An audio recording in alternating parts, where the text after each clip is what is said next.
오늘 이 말씀으로 운명을 바꿔주는 사람이 되자라는 제목으로 운명을 바꿔주는 사람이 되자라는 제목으로 함께 은혜를 나누기를 원합니다. 그리스도인으로서 가장 불행한 사람이 어떤 사람일까요? 내가 예수를 믿어요. 근데 내가 예수 믿으면서 나는 정말 행복할까요? 여러분, 저는 이렇게 생각합니다. 정말 예수를 믿으면서 불행한 사람은 하나님을 경험하지 못하는 사람이다 라는 것입니다. 하나님이 어떤 분이에요? 능력의 하나님이십니다. 전능하신 하나님이십니다. 온 우주를 창조하신 살아계신 하나님이에요. 근데 이 하나님을 믿으면서 하나님을 경험하지 못한다. 이건 너무나 불행한 일 아니겠습니까? 정말 불행한 일이에요. 10년이 되고 20년이 되고 30년이 되었어요. 근데 삶은 메말라요. 그 종교적인 행위가 있어요. 행위는 있어요. 뭐 기도도 하고 예배도 드려요. 그럼에도 불구하고 하나님을 경험하지 못한다. 이건 너무나 불행한 일이라는 것입니다. 저는 2021년도가 여러분에게 정말 하나님을 경험하는 그런 해가 됐으면 좋겠습니다. 꿈 같은 일들이 일어났으면 좋겠습니다. 그 살아계신 하나님이 나와 함께하고 내 삶 속에서 경험되어지는 그런 역사가 있었으면 참 좋겠어요. 오늘 본문은 너무 유명한 말씀이죠.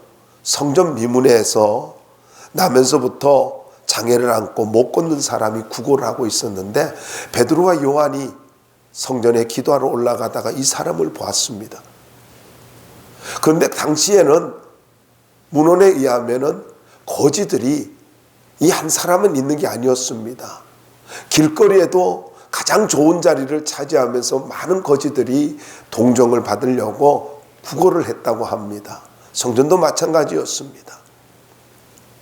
근데 어디에 있었다고요? 성전 미문에. 이 미문은 아름다운 문이라는 뜻이기도 합니다만은 정말로 역사학자 요세푸스에 의할 것 같으면은 이건 대단한 문이었습니다. 이 성전 미문은 청동으로 만들어진 것에다가 은과 금을 도금을 해놨어요. 그리고 높이가 23m나 됩니다. 어마어마하게 웅장하고 장엄했습니다.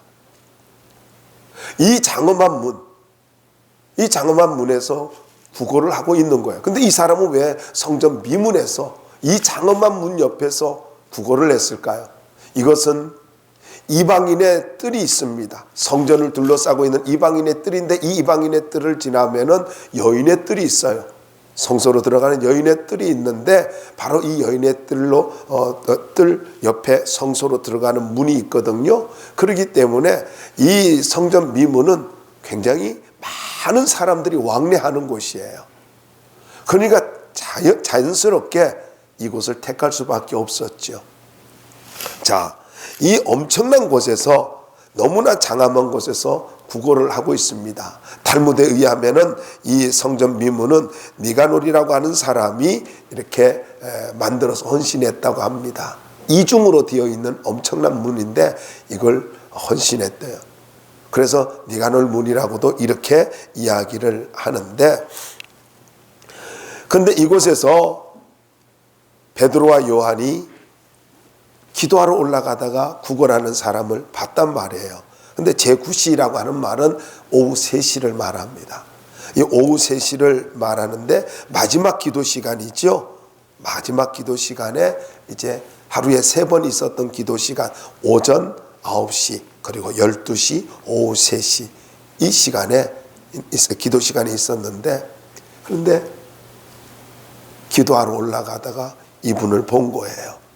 그런데 의사인 누가가 이 사람의 이름을 밝히고 있질 않아요. 그냥 나면서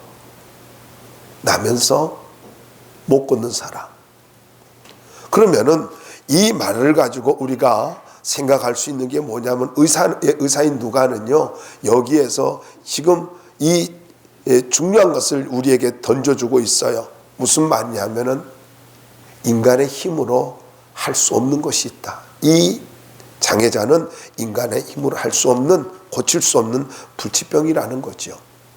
더 나아가서 두 번째는 인간은 누군가의 도움이 없이는 살아갈 수 없는 존재다 하는 메시지를 던지고자 하는 것입니다. 세 번째로는 선천적이든지 후천적이든지 사람은 어떤 문제를 가지고 있다 할지라도 예수의 이름으로 못 고칠 것이 없고 해결 못할 것이 없다라는 거예요. 지금 이 세 가지의 메시지를 누가는 지금 이 이름을 밝히지 않으면서 메시지를 던지고 있습니다. 여러분, 이 모습을 보면서 이 또 구걸하는 이 안진뱅이를 보면서 이런 생각도 들어봅니다. 어찌 보면은 이 구걸하는 안진뱅이가 현대를 살아가는 우리의 모습은 아닌가. 우리는 늘 뭔가 화려한 것 속에서 그리고 많은 사람들로부터 동정을 받고자 하는 그런 마음이 있지는 않은가. 지식도 동정을 받고 물질도 동정을 받고 사랑도 동정을 받고 그러면서 살아보려고 몸부림치는 그런 현대인의 모습은 아닌가 하는 생각을 해봅니다. 자, 이 말씀을 통해서 저는 어떤 사람이 운명을 바꿔줄 수 있는 사람인가. 물론 하나님이 운명을 바꿔요. 그건 분명해요. 하나님이 사람의 운명을 바꿉니다. 사람들은 운명의 노예가 되어집니다. 불교는 이렇게 이야기를 해요. 사람이 죽으면 어떻게 될까요? 아주 유명한 그 불교에 심취해 있는 학생회장이 있었습니다. 그 학생회장이 이제 큰 초파일이죠. 이런 때에 그 학생들을 앞에서 이렇게 사회를 보고 인도를 하면서 스님한테 질문을 했습니다. 스님, 사람이 죽으면 어떻게 될까요? 그때 스님이 이렇게 말을 했어요. 유에서 무로 돌아간다. 불교에 심취했던 이 사람, 이 학생은요, 그게 단 줄 알았어요. 그런데 어느 날 학교에서 공부를 하는데 전도사님이 들어와서 가르치는 중에 계시록에 있는 말씀을 전해줍니다. 근데 이분이 이렇게 이야기했어요. 한 번 죽는 것은 사람에게 정한 것이 그 후에는 심판이 있다. 그래서 믿지 아니하는 자는 지옥에 들어가게 된다 하는 걸 들었어요. 깜짝 놀란 거예요. 자기는 유에서 무로 인생이 끝나는 줄 알았는데 이게 무로 끝나는 게 아니라 지옥이 있다는 걸 들은 거예요. 순간 그는 전율을 느꼈고 그리고 자기가 그 지옥 문 앞에 서 있는 것이 보인 거예요. 뜨거운 불 가운데서 고통하는 것을 보면서 그러면 자기 자신이 그 지옥 문에 들어가게 된다는 걸 깨달은 거예요. 맨날 전도사님 보고 초코파이 아줌마라고 그랬어요. 초코파이를 주면서 그러니까. 근데 그 순간에 초코파이 아줌마라고 부르면 안 될 것 같아서 전도사님이라고 부르면서 나 좀 구원해 달라고. 그래서 전도사님한테 쫓아가가지고 문 열고 나가는 전도사님한테 쫓아가서 부탁해가지고 그럼 나 따라 기도하라고 하고서 예수를 영접 기도를 합니다. 그리고는 그가 그 지옥의 두려움에서 벗어납니다. 실제로 자기 눈앞에서 그게 보였는데 그게 사라진 거예요. 그리고는 얼마나 열심히 전도하면서 사는지 그가 아직도 젊은데 2,000명이나 예수님께로 전도하는 그런 전도자의 삶을 살고 있어요. 언젠가 기회 되면 한번 쭉 말씀을 드릴게요. 여러분 보세요. 정말로 기도하는 사람, 어떤 사람이 다른 사람의 운명을 바꿔주느냐, 그것은요 바로 기도하는 사람입니다. 기도하는 사람. 하나님 앞에 기도하는 사람은 다른 사람의 인생을 바꿔줄 수가 있습니다. 다니엘서 6장이라든가 9장에 보면은 경건한 유대인들을 하루에 3번씩 기도했거든요. 그런데 당시에 이 제자들이라든가 성도들은 좋은 것을, 유대인들의 그 전통 속에서 좋은 것들을 받아들였습니다. 그래서 그대로 실천을 했던 거예요. 그래서 오후 3시에 이 기도 시간에 갔는데, 여러분 한번 생각해 보십시오. 베드로가 어떤 사람이에요? 사도 요한이 어떤 사람이에요? 마가의 다락방에서 성령 충만함을 받았던 사람 아닙니까? 그리고 메시지를 전할 때에 오라 우리가 어찌할꼬 이렇게 단식했던 사람, 역사가 일어났던 사람 아닙니까? 뭐 더 기도할 필요가 있겠어요? 능력이 있는 사람인데 얼마나 능력이 많아요. 그럼에도 불구하고 그는 하나님 앞에 기도하러 올라갔어요. 왜 했을까요? 베드로는 이것을 철저하게 경험했어요. 왜냐하면 예수님 당시에, 예수님이 살아계실 때에 예수님이 변화산에 올라갔습니다. 그리고 예수님과 함께 따라 베드로와 야고보 요한이 따라 올라갔잖아요. 그리고 변화산에서 내려오니까 나머지 9명의 제자들이 귀신 들린 아들을 고치지 못해가지고 쩔쩔매고 있는 거예요. 오히려 비난을 받고 있는 거죠. 왜냐하면은 저들은 둘씩 짝을 지어서 나갔을 때에, 그리고 70인을 또 파송할 때도 둘씩 짝을 지어서 나갔습니다. 12명이 나갈 때도, 그리고 70명으로 나갈 때도 저들은 나가서 병자를 고치고 그리고 귀신을 쫓아내는 역사를 일으켰습니다. 주님의 능력을 받아서 놀라운 기적을 일으켰던 사람들이에요. 과거에 엄청난 경험을, 엄청난 기적을 경험했던 본인 스스로들이 일으켰던 사람들이죠. 그뿐인가요? 3년 반 동안 예수님을 따라다니면서 얼마나 많은 기적을 옆에서 보았습니까? 여러분 이런 거 있잖아요. 엄마가 음식을 가지고 이렇게 요리를 하면 애기들은 어때요? 나도 할 수 있다고 칼 달라고 자기도 할 것 같지 않습니까? 그래서 손 다치고 그러잖아요. 물론 안 주지만은요, 칼을. 아마 저들은 예수님을 따라다니면서 다 할 수 있을 것 같았어요. 그런데 전혀 능력이 나오질 않았습니다. 귀신이 꼼짝도 않았습니다. 그런데 예수님께서 내려오셔서 한 번에 해결했습니다. 꾸짖고 책망하고 쫓아보냈어요. 그 제자들이 궁금해서 우리는 왜 못했지요? 이렇게 말을 합니다. 그럴 때 뭐라고 말을 합니까? 기도 외에는 이런 유가 나갈 수 없느니라. 베드로는 이걸 경험한 거예요. 여러분, 놀라운 능력, 성령 충만함을 받았어요. 그럼에도 불구하고 여전히 계속해서 그는 하나님 앞에서 성전을 찾으며 기도를 했습니다. 잊지 마시기 바랍니다. 하나님의 능력은 기도하는 자에게 임합니다. 그런데 여러분, 중요한 사실이 있다는 걸 우리가 알아야 된다는 것입니다. 기도하는 자에게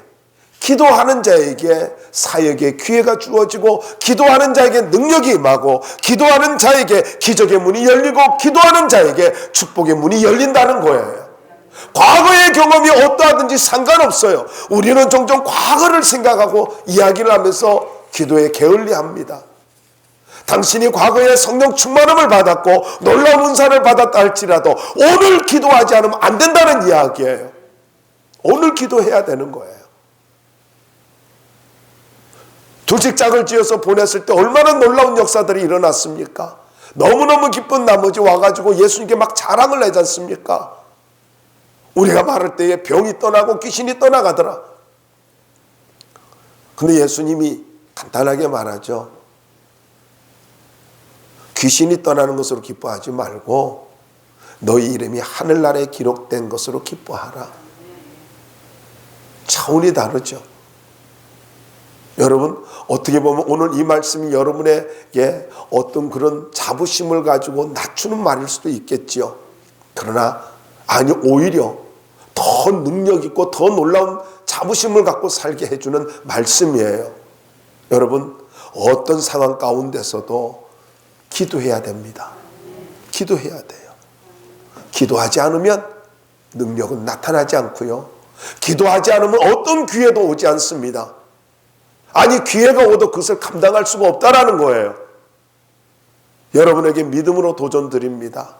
여러분 영향력 있는 삶을 살고 싶어요? 내 인생의 모든 막힌 것들을 열어가면서 살기를 원합니까? 하나님을 경험하며 살기를 원합니까? 아니면 여러분을 통해서 다른 사람 인생이 변화되기를 원합니까? 기도해야 되는 거예요.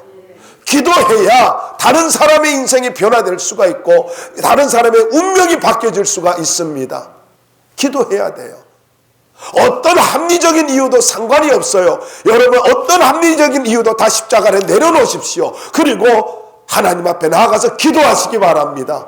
기도할 때에 십자가를 부여잡고 기도할 때에 거기에 권세와 능력이 나타나게 된다라는 것입니다.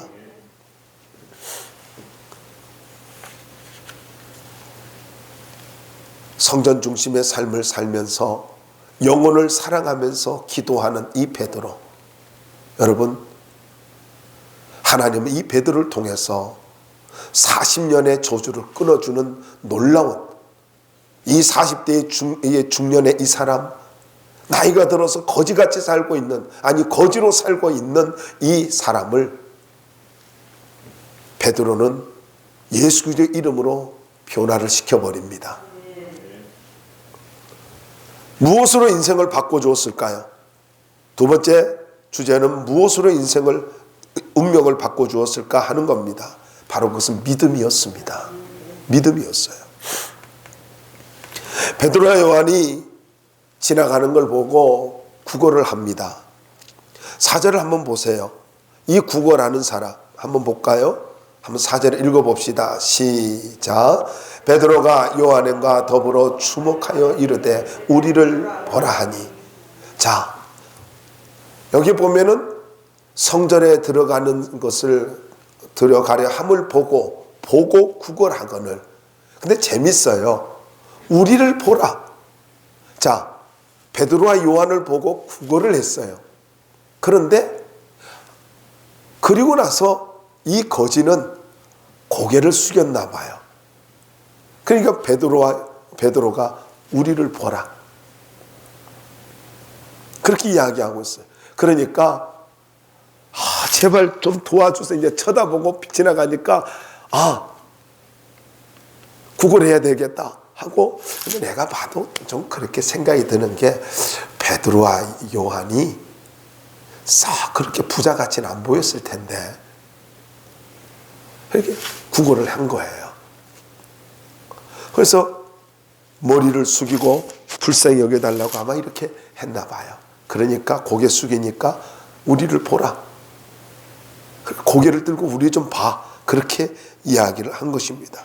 그런데 여기 주목하여라는 말은 그를 향하여 깊은 관심을 가지고 쳐다보았다, 이런 뜻이에요.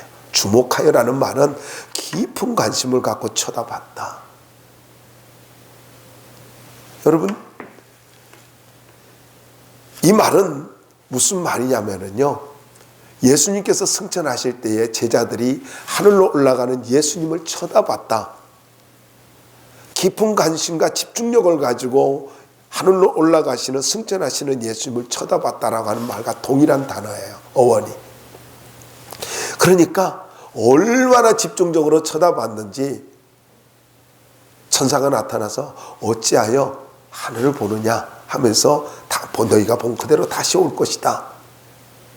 그렇게 이야기를 하고 있습니다.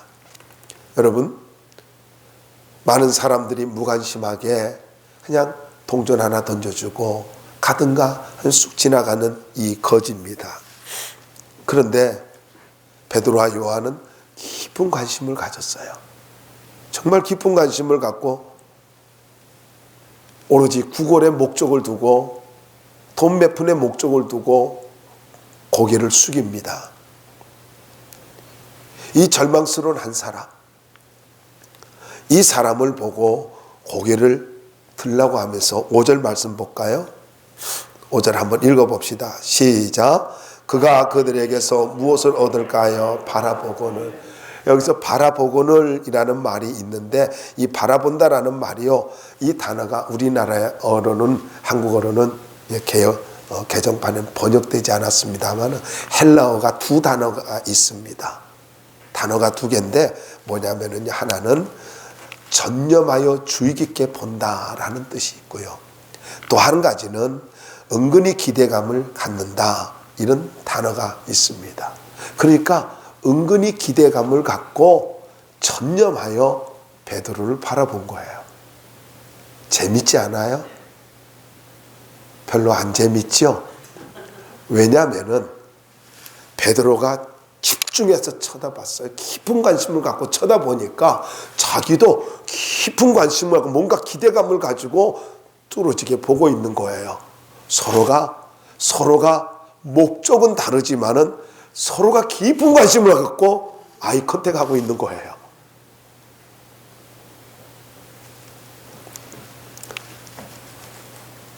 여러분, 큰 기대감을 갖고 설렘을 갖고 지금 쳐다보고 있는 이 안준뱅이, 이 사람에게 뭐라 그래요? 나사렛 예수 그리스도 이름으로 일어나 걸으라고 믿음으로 선포해 버려요. 믿음으로. 여러분, 성경은 분명히 이렇게 선언하고 있습니다.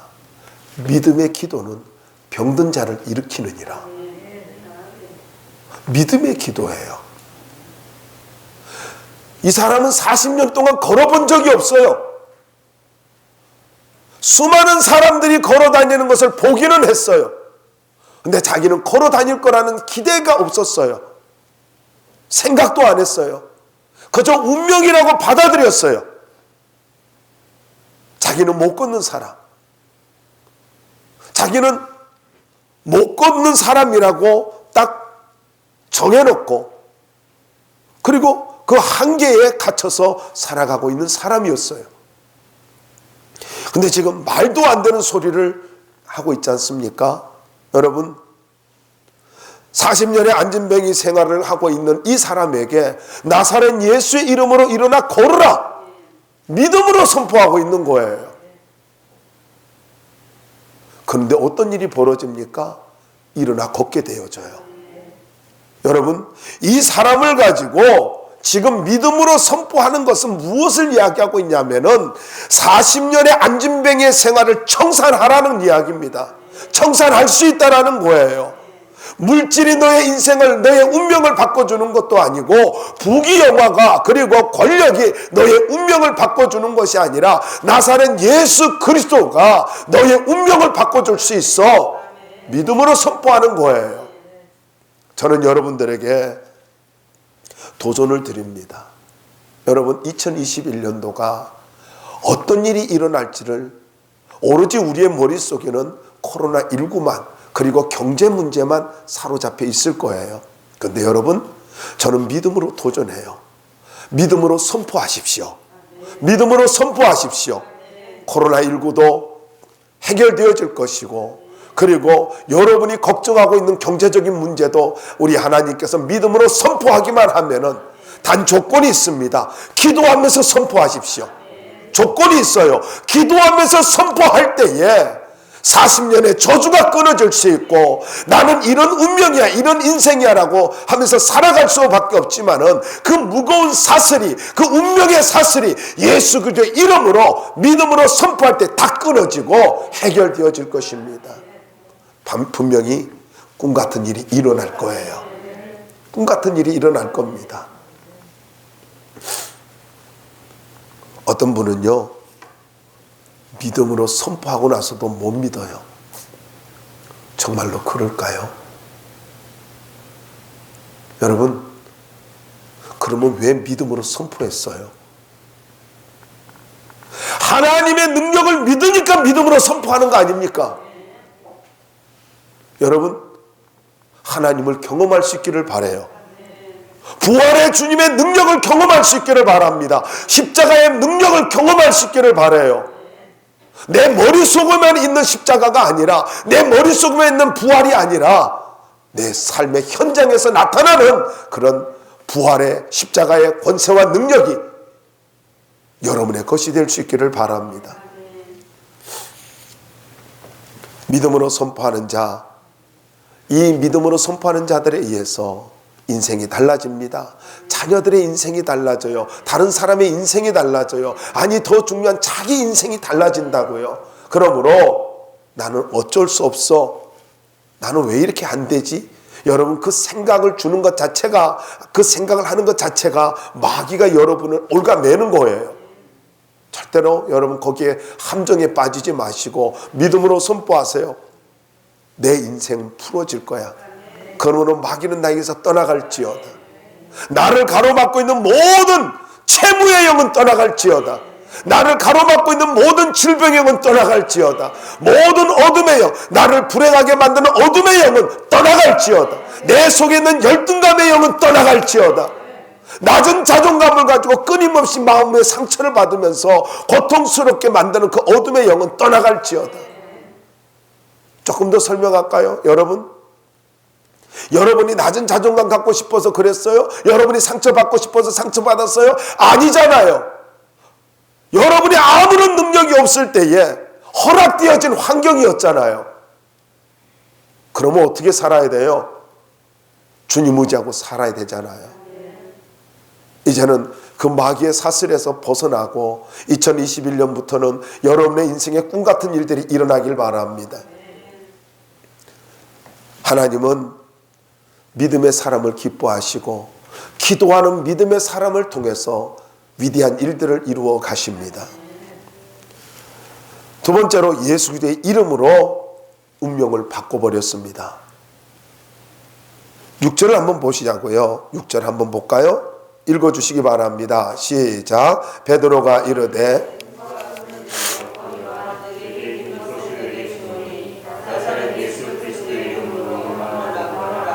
네, 여기 베드로가 은과 금은 내게 없거니와, 이 없다라는 말은 나에게 없어. 네가 원하는 건 난 줄 수 없어. 여기 없거니와라고 하는 말은 크게 세 가지를 가지고 우리에게 메시지를 던져주고 있어요. 나는 너에게 경제적 도움을 줄 수 없어. 두 번째로는 은과 금으로 장식되어진 화려함과 사치스러움은 있지만은 생명을 잃어버린 미문처럼 종교적인 것으로는 너의 인생을 바꿀 수가 없어. 네가 아무리 미문 앞에 앉아 있어도 그것이, 그 장소가, 그 미문이 너의 인생을, 그리고 생명을 잃어버린 종교가 너의 인생을 바꿔줄 수는 없어. 세 번째로는 내가 지금 물질적인 동정이 아니라, 네가 지금 물질을 구걸하고 있지만 물질적인 동정이 아니라 다른 것으로 지금 역사할 거야. 다른 것을 너에게 줄 거야. 없거니와 내게 있는 것으로 내게 줄 거야. 바로 예수 그리스도를 너에게 줄 거야. 이 말이잖아요. 그러면 여기 예수 그리스도의 이름으로, 나사렛 예수 그리스도의 이름으로 일어나 걸으라, 이 말이요 너무나 놀라운 말씀이라는 거예요. 우리는 그냥 나사렛 예수의 이름으로 이렇게 이야기합니다. 그런데 오늘 베드로가 말하는 이 말은요, 헬라어의 의미는 이렇습니다. 예수 그리스도의 이름 안에서 일어나 걸으라. 무슨 말이라고요? 예수 그리스도의 이름 안에서. 그냥 나사렛 예수의 이름으로 일어나 걸으라, 이 말이 무슨 말이라, 그냥 그런 말이 아니라는 거예요. 너가 예수의 이름 안에서 걸을 수 있어. 너가 나사렛 예수 그리스도의 이름 안에서 새로운 인생이 될 수 있어. 지금 이 말씀인 거예요. 여러분, 베드로는 외치고 있습니다. 그건 바로 예수님의 이름 안에서 인생은 얼마든지 바꿔줄 수 있다는 거예요. 40년의 저주가 끊어질 수 있고 인생이 변화될 수 있고 새로운 인생을 살 수 있다는 것입니다. 여러분에게 강력하게 말씀을 드리고 싶어요. 여러분, 예수의 이름 안에서, 예수의 이름 안에서 걸으시기 바랍니다. 어떻게 걸어야 될까요? 그런데 여기 걸으라라고 하는 말은, 이 말은 시작과 계속의 개념을 가진 현재 명령형입니다. 다시 말씀드릴게요. 시작과 계속의 개념을 가진 현재 명령형이에요. 그래서 이 말의 의미는요, 너는 일어나 걷기 시작하라. 그리고 지금부터 계속 걸으라. 중간에 거꾸로져라, 이 말이 아니에요. 지금부터 계속, 지금부터 계속 걸으라. 저는 오늘 이 말씀이 여러분에게 가슴에 새겨지기를 바라요. 할렐루야 아닙니까? 너 절망의 자리에 있어? 너 거지 생활하고 있는 그 거지의 그 자리에 앉아 있어? 너 낙심의 자리에 앉아 있어? 너는 운명의 자리에 앉아 있어? 아니야. 이제는 예수님의 이름 안에서 이제부터는 걷기 시작해. 그리고 일어나 걸을 뿐만 아니라 지금부터 계속 바로 지금부터 현재입니다. 지금부터 걷기 시작하라는 거예요. 여러분 40년 동안 걸어보지 못한 이 사람에게 지금 당장 일어나서 걸으래요. 얼마나 황당한 이야기입니까? 너무나 무리한 요구 아닙니까? 근데 베드로는요, 이 안진뱅이가 어떤 생각을 하고 있든지 상관없이 계속해서 걸으래요. 이 안진뱅이는 나는 할 수 없어요, 이런 생각할 수가 있지 않습니까? 그런데 너무 신기한 말씀이 있어요. 여러분, 사람들이 어떻게 보든지 간에 지금부터 예수의 이름 안에서 일어나서 자리를 박차고 일어나서 계속 걸으라고 하면서 멈추지 말고 걸으라고 하면서 베드로가 한 행동이 있어요. 여러분 7절 말씀을 보시면은 오른손을 잡아 일으키니 발과 발목이 곧 힘을 얻었다. 오른손을 잡아 일으켰대요. 제가 이 말씀을 보면서 이런 생각이 드는 거예요. 자, 저하고 마주 섰어요. 한 사람 앉아있고 못 걷는 사람이 앉아있어요. 나는 서 있어요. 그 오른손을 잡으면 어떻게 돼요? 이 팔을 사선으로 가야 되잖아요. 바로 가면 왼손 잡아요. 그죠? 자, 오른손에서 오른손을 잡으려면 사선으로 가야 돼요. 그렇지 않으면 지금 한 번도 걸어보지 않았으니까 자 일어나봐요, 이렇게 할 수 있잖아요. 그러지 않았어요. 그냥 바로 오른손 잡아서 당겼어요. 당겼다. 넘어질 수 있잖아요. 한 번도 걷지 못했으니까 그가 양반다리를 하고 있었는지 무릎 꿇고 있었는지 아니면 다리를 뻗고 있었든지 어쨌든 간에 잡아 당기면 넘어질 수밖에 없어요. 사선에서 잡아 당기면요. 근데 베드로는요 이렇게 했어요.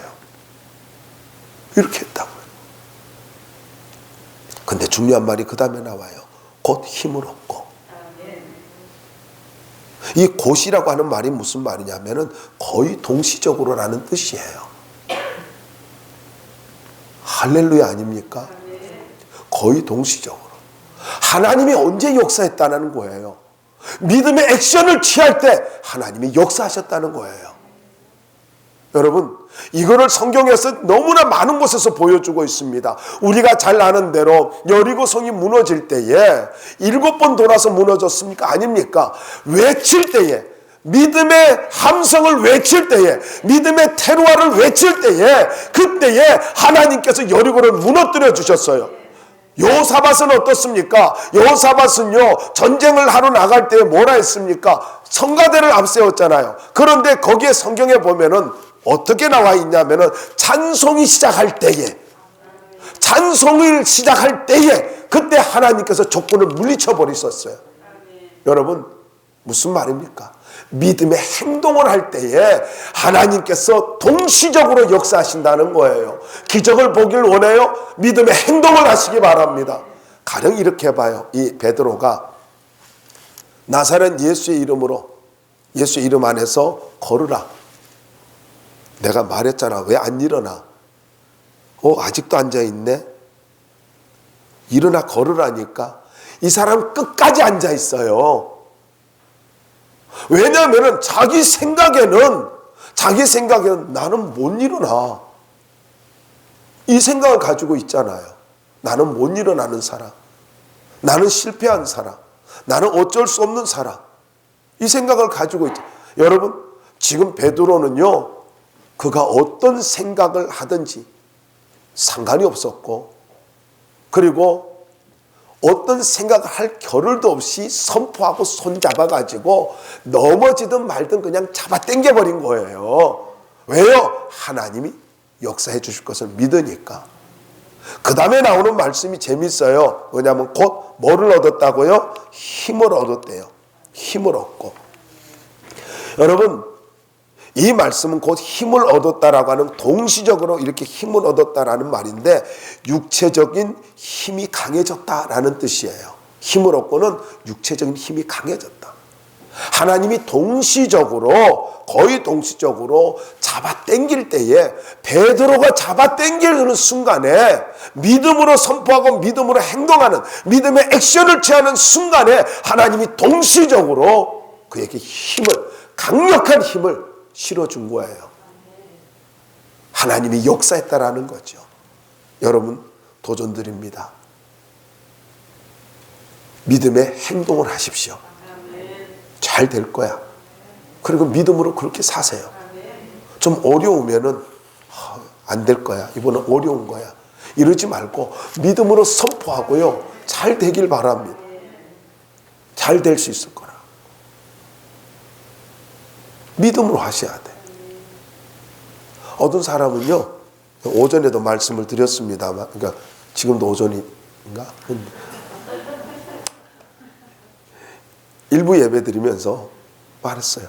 청소를 해요. 보면은 청소를 하면서 어떤 분은요, 자기 얼굴 볼까봐 모자 쓰고 마스크 쓰고 안경 쓰고, 어떤 사람은 심지어 선글라스까지 쓰고, 그렇게 해서 해요. 청소해요.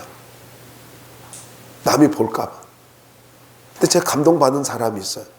여기 3단지에 살 때 이렇게 돌아가면서 몰고 하는데, 세상에, 그날은 남자가 청소를 하러 나와야 되는데 여자가 청소하러 나왔는데 아주 그냥 마스크도 안 쓰고 얼굴 아주 당당하게 드러내놓고 아주 기쁘게 쓸고 있어요. 너무 당당하게 청소하는 모습 보고 내려서 악수 한번 하고 싶었어요. 얼마나 좋아요. 여러분, 내가 청소를 하면서도, 내가 비록 청소하지만은 언젠간 내가 저 사장의 자리에 있을 거야. 용역에서 사장이 될 거야. 내가 지금 거리를 청소하는 게 아니라 지구의 한 모퉁이를 내가 지금 청소하고 있는 거야. 이 아주 그냥 온 우주적인 개념을 가지고 청소란, 난 청소해. 난 청소하는 이게 아니라 하나님 내게 준 사명이야. 하고 믿음으로 하는 거예요. 당당하게 하는 거예요. 가령 내가 좀 일이 없어요. 일이 없으면은 뭐가 안 풀려요. 그러면은 하나님이 내가 얼마나 열심히 살았으면 휴가를 주셨을까 하고 쉬는 거예요. 휴가하는데, 휴가를 줬는데도 집에서 막 일하고 있으면 하나님이 얼마나 안타깝겠어요. 그렇게 일하고 싶니? 그럼 일해라 하고 그냥 휴가 이제 끝내버리지 않겠습니까? 여러분, 부탁드립니다. 믿음의 행동을 하십시오. 믿음의 행동을 하면 하나님이 동시적으로 일하십니다. 자, 어떤 일이 일어났는가 보자고요. 거기에 보니까 이런 말씀이 있습니다. 자, 한번 7절 말씀에 힘을 얻고 이제 8절입니다. 8절부터 봅시다. 시작. 뛰어서서 걸으며 그들과 함께 성전으로 들어가면서 걷기도 하고 뛰기도 하며 하나님을 찬송하니. 할렐루야.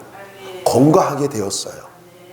아니, 불과 조금 차이지 않습니까? 얼마 전에는 그냥 구걸했던 사람인데, 여기 뛰어라고 하는 말이 무슨 말이냐면요, 앉아있는 자리로부터 위로 솟구치듯이 펄쩍 일어나는 모습이에요. 제가 그래서 말씀 묵상하다가 이런 생각이 들었어요. 하나님께서 이 앉은 뱅이에게 엉덩이에다가 스프링을 달아놨구나. 아니, 벌떡 일어났단 말이에요. 벌떡 일어났어요. 얼마나 놀라운 일입니까? 여러분, 믿음의 액션을 취하니까 불가능하게, 아니 운명에 젖어서 절망 가운데 살아가는 사람이 스프링처럼 벌떡 일어났다고요. 인생이 달라졌어요. 그 다음에 무슨 말이 나와요? 여기에 보면 뛰어 있고 그 다음에 뛰기도 하며 참 기가 막히지 않습니까? 완전히 건강한 사람이 되었습니다. 여러분, 베드로의 믿음의 기도와 함께 믿음의 액션을 취하니까 놀라운 역사가 나타나잖아요. 저는 여러분을 통해서 다른 사람의 인생이 이렇게 바뀌어지는 역사가 있기를 바랍니다. 바뀌어지는 역사가. 더 나아가서 보자고요. 8절로부터 10절 말씀을 보시면은 여기에 그들과 함께 성전으로 들어가면서 하나님을 찬송했대요. 조금 전까지만 해도 성전 미문에 앉아가지고 구걸하던 인생, 성전에 들어가지 못하고 성전 주변에서 구걸하던 그런 주변 인생이었어요. 그런데 예수를 제대로 만나고 나니까 성전 중심에서 하나님 찬양하며 그러면서 하나님 이름을 높이면서 성전 중심에 있는 인물이 되었어요. 저는 여러분들에게 다시 한번 도전드립니다. 은혜 받으며 살기 바라고 하나님을 경험하며 살기 바랍니다. 하나님을 경험하면은 주변 인생이 아니라 중심 인생이 됩니다. 중심 인생이 돼요. 은혜를 못 받으니까 맨날 주변 인생이 되는 거예요. 변두리 인생 되는 거예요. 또 오해는 하지 마십시오. 나 변두리 사는데 이러지 마시고 중심 인생.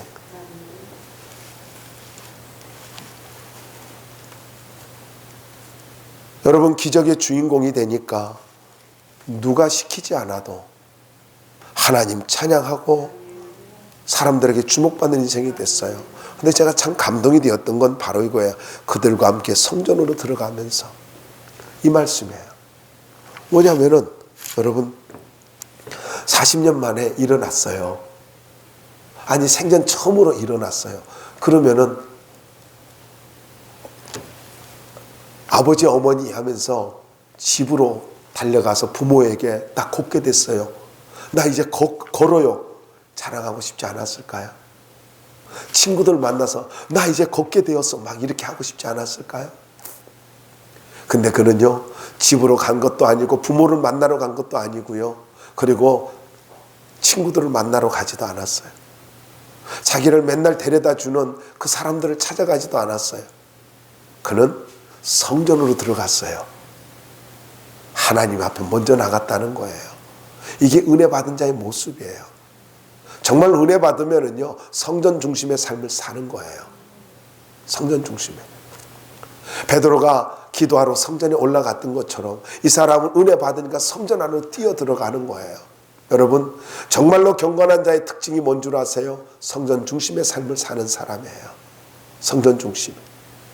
나머지 하나님이 책임져 주십니다. 이제 말씀을 마무리하도록 하겠습니다. 2021년 성전 중심의 기도의 사람이 되길 바랍니다. 성전 중심의 기도의 사람. 그러면 하나님께서 여러분이 예수의 이름 안에서 걸으면서 기도하며 살면은, 그렇게 하면은 여러분이 하는 모든 말에 하나님이 책임져 주실 거예요. 이걸 믿으시고 믿음으로 사는 한 해가 되기를 주의 이름으로 축원합니다.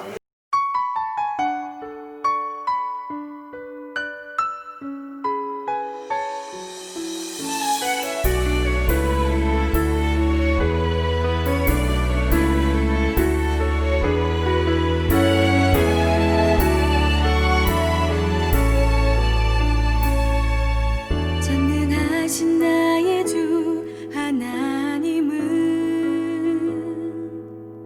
능지 못하신